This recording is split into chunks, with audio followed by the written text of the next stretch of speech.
새누리당과 더민주가요, 그렇게 선거 전에는 최저임금 10,000원을 이야기를 하고 마치 몇 년 안에 새누리당은 될 것처럼 더민주는 곧바로 10,000원을 몰고 갈 것처럼 이야기하더니만 최저임금위원회가 고작 7.3% 440원 오른 6,470원으로 최저임금을 결정한 데 대해서 노동계가 또 크게 반발을 하고 있습니다. 자, 여기에 대해서 노동계는 최저임금으로 최저생활도 불가하다 이렇게 이야기를 하고 있습니다. 알바 노조가 기자회견도 하고요, 양대 노총도 반대한다고 최저임금위원회도 바꿔야 된다 이렇게 하는데요, 저도 최저임금을 이렇게 일률적으로 발표하고 하지만은 그걸 해당도 되지 못하는 사람이 234만 명인가 있다. 그런데도 무슨 처벌도 안 되고 강제 조항도 없는데 최저임금을 정부가 왜 발표하는지 저는 실효성 때문에 의문입니다. 어쨌거나 최저임금을 받으면 그 임금으로 최저생활은 가능해야 된다라는 것이 상식적인데, 지금 최저임금 이번에 정해진 6,470원이 잘못됐다라고 주장하는 사람은 그걸로 생활이 가능하지 않다고 이야기를 하고 있습니다. 주 40시간 일하고 유급, 주휴, 수당까지 받으면서 월급으로는 그러면 얼마가 되는가 하면 135만 2,230원을 받게 되는데요. 자, 정부의 그 최저임금위원회에서는 역대 두 번째로 높은 비율이다 라고 이야기를 하고 있습니다. 자, 그런데 이 생활이 안 된다라는 이야기, 노동계는 169만 원이 있어야 생활이 된다, 경영계는 103만 원이면 충분하다. 자, 이 차이가 있는데요, 이 통계청 자료를 보니까 2014년에 1인 가구는 주거비 36만 원, 식비 33만 원, 각종 공과금 25만 원을 썼습니다. 다 합치면 한 달에 155만 원을 쓴 겁니다. 2년 전인데도 내년도 최저임금 135만 원보다 20만 원이나 더 썼다는 겁니다. 여기에 올해 전국 평균 월세가 55만 9천 원에 달하여 높은 물가를 감안하면 내년에 135만 원으로 한 달을 살기는 쉽지 않다는 겁니다. 심각한 건 이런 임금, 최저임금조차도 전국에서 다 받지 못하는 노동자가요, 제가 아까 234만 명이랬는데 264만 명이네요. 노동자 7명 중에 1명 꼴이라는 겁니다. 고졸 이하, 청소년, 노인, 여성 등 취약계층이 많다고 합니다. 또 가구주가 최저임금 미만 노동자일 때 배우자가 무직인 경우도 63%나 됐다고 합니다. 자, 그런데 여기에서 중요한 부분은요, 저는 이 부분을 정부가 지금 박원순 시장의 무슨 청년수당, 이재명 시장의 청년수당 이런 이야기도 있고 있는데요, 열심히 주 40시간 이상을 일하는 사람에 대해서는 정부가 예를 들어 사업장별로 최저임금을 좀 다르게 책정해서 이 최저생활비만큼의 차액 부분은 정부가 직접 이 당사자들에게 근로장려 임금처럼 주면 좋지 않겠는가. 라이스 이 미국 클린턴 행정부 때 노동부 장관을 한 세계적 석학인 그 교수도요, 역근로장려세라고 이걸 표현을 했습니다.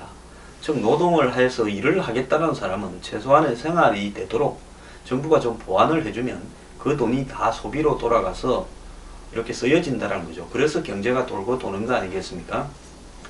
자, 그렇지 않고요, 이런 식으로 그냥 사용자와 노동자 사이에 공익위원이라는 이상한 이름을 가진 공익적인지 모를 사람들이 최저임금을 상투적으로 결정하는 것이 과연 의미가 있겠는가? 저는 제일 괘씸한 사람들이 정치권에 있는 놈들입니다. 말로는 이 10,000원이 될 것처럼 이야기해놓고는 무책임하게 6,470원으로 던져놓고 그 결정에 대해서는 뒤로 쑥 숨어버렸습니다. 자, 그래서 최저임금 무용론이 나오는데요. 자, 실제로 이 최저임금이 노사 간의 합의에 의해서 타결된 적은 한 차례도 없었습니다. 어느 한쪽 태장 속에서 공익위원들끼리 표결로 대부분 정했습니다. 올해도 역시 공익위원 안으로 정해졌습니다.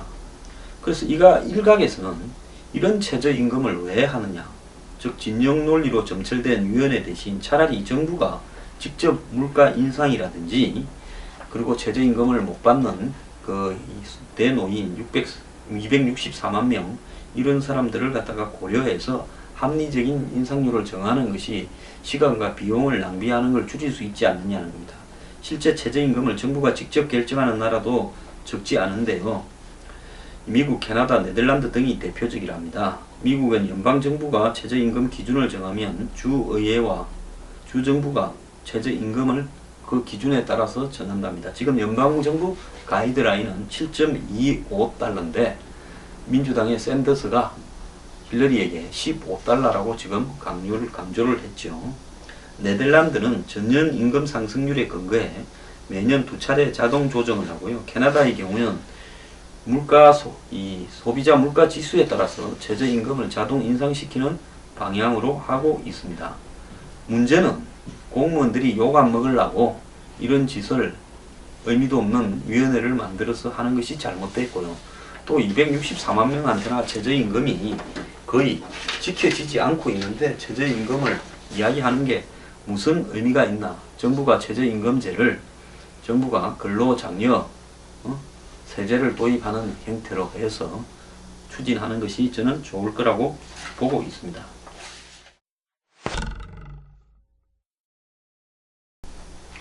조물주보다 더 위대한 사람이 한 명 있다고 합니다. 건물주라고 합니다. 부동산 불로소득이 1년에 400조다. 자, 최근에 건물주와 세입자 간의 관계가 일부 가수가 강남 신사동에 건물을 샀는데 거기에 전 주인한테 권리금을 주었던 한 세입자가 이제 이 가수하고의 트러블을 조정해 가는 과정에서 서로 원만하게 조절되는 듯 했다가 퇴거 신청에 퇴거하지 않아서 요즘 화제가 되고 논란이 되고 있는 부분이 있는데요. 자, 도대체 이 부동산이라는 것이 왜 있는 사람들은 대부분 부동산을 살 건가? 이 부분에 있어서 우리가 좀 고민을 해봐야 되는데 그럴 만한 이유가 있습니다. 우리나라에 지금 건물주가 신의 반열에 올라설 만큼 전무후무한 권한을 가지고 있다, 권리를 가지고 있다 해서 간물주, 즉 임대료도 마음대로 올리고 내보내는 것도 마음대로 한다, 권리금도 마음대로다 해서 간물주라고 하는데 이 부동산을 통해서 1년에 벌어들이는 소득이 1년에 400조 원에 달한다고 합니다. 자, 모든 건물주들이 부동산을 통해서 1년간 벌어들이는 매매 차익과 임대료를 합치면 2014년의 경우 422조가 될 거라는 것입니다. 그러니까 부동산에서 나오는 임대료하고 또 부동산을 매각해서 샀던 가격과 판 가격의 차익을 합치면 1년에 422조다는 거죠. 자, 이것은 남기업 토지자유연구소 소장이 발표한 내용입니다. 물론 이분은 현대 이 부동산을 둘러싼 정책에 대해서 비판적인 시각을 좀 갖고 있는 분일 건데요.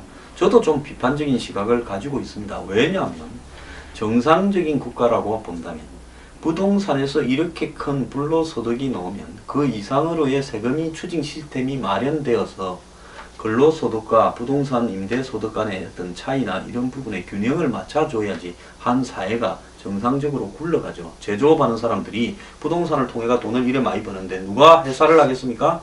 다 정리해버리고 있는 돈 다 긁어서 부동산 사놓고 한마디로 임대료 받고 시세 차익 보는 게 낫지요. 요즘 연예인들이 전부 다 개나 소나 할 것 없이 다 강남에 부동산을 사서 리모델링해서 또 스타벅스 같은 프랜차이즈 들라서 또 장사 잘 되는 사람이 세입자가 있어서 나중에 그걸 되팔아서 수십억을 벌었다. 차인표 일가만 유일하게 모범적인 부동산 운영을 하고 있다. 이런 이야기들이 너무 많이 나옵니다. 자, 그래서 이런 사회로 가게 되면 시스템으로 세금 제도라든지 법에 의해서 한 사회가 부동산 등으로 지나치게 불로소득을 벌지 못하도록 통제가 되어야만이 그 사회가 일하고 노력하고 제조업을 하면서 성실하게 사는 사회가 되죠. 이렇게 되면 제조업이 무시당하는 시대가 됩니다. 근로자들한테 월급 주는 제조업하는 CEO들한테 한번 물어보십시오. 월급날이 다가오고 노는 날이 왜 그리 많은지, 하루가 왜 그리 빨리 가는지 피가 마른다고 합니다. 거기에 비해서 부동산 사놓고 매달 꼬박꼬박 월세 거두고 권리금 받고 또 팔아서 이익 남기는 게 훨씬 낫지 않겠습니까? 자, 부동산 매매 차익은 2007년 GDP의 42.1%인 273조 8천억에 달했다가 그 뒤로 경기 침체 등으로 낮아졌다가 또 2014년에 매매 차익 소득이 GDP의 28.4%인 175조 2천억이 됐답니다. 아까 말한 422조는 매매 차익에다가 임대료까지 합친 거겠죠. 자, 기존의 부동산은 소유의 불평등에 초점을 맞춘 연구가 많았는데요. 정부가 통계를 발표할 때도 자가주택이 얼마이고 상위 10%가 전국 몇 프로를 갖고 있는가 이렇게 했는데 부동산 소득을 분석을 할 때는 임대소득만이 주된 분석 대상이었는데요. 자, 여기는 여러가지 이유가 있겠지만 매매 차익의 전체 규모를 파악하기 어려워서 부동산을 둘러싼 매매 차익이 차지하는 한마디로 그 비중은 이런 논란에서 벗어나 있었습니다. 그런데 이 연간 부동산 매매 차익의 규모를 파악하는 것이 어렵지는 않습니다. 자, 특정 해의 모든 부동산의 양도가액에서 과거 시점의 취득가액을 빼기만 하면 됩니다. 자, 현재 시점에서 양도가액 빼기 과거 시점에서의 취득가액은 부동산 매매 차익이 되는 거죠. 매우 간단한 거고 이런 것은 전부 전산화가 되어 있기 때문에 프로그램에 돌리기만 하면 됩니다. 그래서 이런 방법으로 국세청이 매년 양도차익 통계를 발표하고 있는데요. 차익을 정확하게 알아야 국세청이 세금을 먹일 거 아닙니까? 필요하니까 하는 짓이죠. 자, 최근 5년간을 보면 2011년에 양도차익이 51조 800억이었고 지난해는 58조 5320억이었습니다. 근데 이 양도차익과 앞에서 이야기한 이 남기엽 씨가 이야기한 양도차익은 사실상 좀 차이가 나죠. 자, 국세청은 이 양도차익에서 장기 보유 특별 공제를 뺀 값을 양도소득이라고 명명하고 있는데요. 지난해 양도차익의 경우 연간 국내 총생산액 1463조 6천억에 4%밖에 안 된다는 겁니다. 자, 남 소장은 국세청이 발표한 양도차익만 가지고는 전체 부동산의 매매 차익을 알 수가 없다고 이야기를 합니다. 1가구 1주택자의 경우는 양도소득세 비과세 대상이고 1가구 2주택자 중에도 부모를 모시고 사는 등의 이유로 잠깐 2주택이 되었다 하면 또 비과세이기 때문입니다. 또한 1가구 1주택자가 전체 소유의 80%가 넘기 때문에 1가구 1주택자들이 거두는 매매 차익은 또 다 빠져 있다고 합니다. 또 다른 문제는 각 개인의 과거 시점의 취득가액을 알기가 어렵다는 겁니다. 이 때문에 남 소장은 취득세를 통해 부동산 평균 보유 기간을 역추산하는 방식으로 과거 취득가액을 평균값을 구했습니다. 자, 쉽게 이야기를 하자면 국세청이 하는 저런 일률적인 부분은 취득을 언제 했는가에 따라서 이렇게 달라지는 부분이 많기 때문에 정확한 게 아니다라는 거죠. 그래서 이런 부분으로 했을 때 부동산의 불로소득이 이 정도 된다라고 지금 추정해서 나왔는데요. 제가 봤을 때 이 통계가 정확하지는 않더라도 적어도 부동산으로 인한 불로소득이 국세청의 발표보다는 훨씬 많고 또 거기에 진짜 결정적인 거 이야기 좀 해볼까요? 대통령 후보들조차도 다운 계약서를 쓰는데 국세청에 신고된 취득 가격이나 양도 가격이 과연 정확한 걸까요?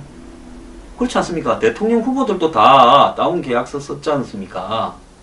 아니 무슨 새정치 하겠다는 분도 다운 계약서 쓰고 다들 쓰는데 정상적으로 이 계약서를 작성하고 신고한 사람이 몇 명 될까요? 그렇게 되면 엄청나게 많은 부분이 빠져 있을 수가 있는 거겠죠. 자, 부동산에 대한 어떤 정확한 불로소득을 파악하려면요, 다운 계약서에 대한 처벌을 엄청나게 강화하고 정부 기관에 또 공직에 나서려고 하는 사람들은 다운 계약서를 작성했을 때는 두 번 다시 못 나오도록 그렇게 법으로 정해야 이것이 시정될 거라고 봅니다.